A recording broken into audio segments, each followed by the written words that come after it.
مگر انسان عجیب مخلوق ہے کہ جب اس کا پروردگار اس کو آزماتا ہے کہ اسے عزت دیتا اور نعمت بخشتا ہے تو کہتا ہے کہ میرے پروردگار نے مجھے عزت بخشی،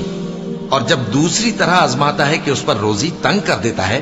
تو کہتا ہے کہ میرے پروردگار نے مجھے ذلیل کیا۔ یوں نہیں، بلکہ تم لوگ یتیم کی خاطر نہیں کرتے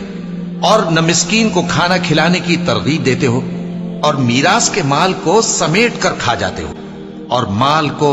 بہت ہی عزیز رکھتے ہو۔ جب زمین کوٹ کوٹ کر برابر کر دی جائے گی اور تمہارا پروردگار جلوہ فرما ہوگا